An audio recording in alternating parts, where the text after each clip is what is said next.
Hello, let us read this problem 525 from MKB textbook. A disk rotates with an angular velocity omega this way 2 radians per second. So omega here is around easy. 2 easy radians per second. Okay, the small ball A is moving along the radial slot on the turntable with a speed u is 100 millimeters per second.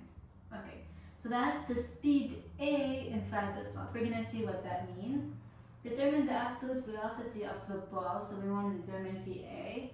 Absolute, not relative to the disk, just absolute. And the state and the angle beta between the velocity vector and the x-axis. Well, we're going to determine not just the speed, the velocity vector, so we can find what angles we want. So in summary, we have this A, particle A, on the turntable. The table is moving and A moves in a slot in the turntable. We want to find VA. So the setup is quite simple. We have 2 points A and B is a material point on a rigid body that is turning the turntable, and A is a non-material point on the body. It's moving with respect to the rigid body. So if we consider the rigid body, that is the turntable, B is a material point on the turntable,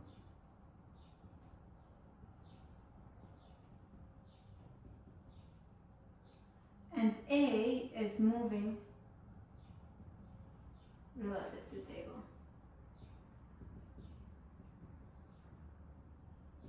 So we can relate the velocities of B and the velocities of A using VA minus VB is equal to x corotational of A relative to B plus omega of the table, the rigid body, crossed with XA minus XB.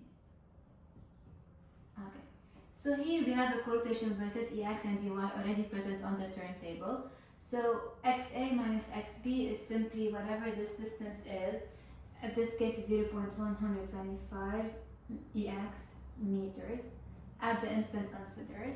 Now, what is the corrotational derivative A with respect to B? So that's the corrotational derivative of A relative to B, which is the velocity of A as observed by someone that's fixed on B. And that's just simply UEX, 0.1 EX meters per second.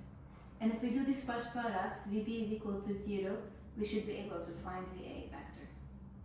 0.1 EX plus omega EZ, so which is 2 EZ, cross with 0.25 EX, so that's gonna be 0.25 EY. Okay, just one more comment about this correlational derivative. So XA minus XB in this case is just X along EX, doesn't have a Y component. And the corrotational derivative is XA with respect to B corrotational vector, that's X dot EX. So that's the derivative of the position vector, assuming that B is fixed, right? So that's just X dot EX, which we hear X dot is U. And that's it for this problem.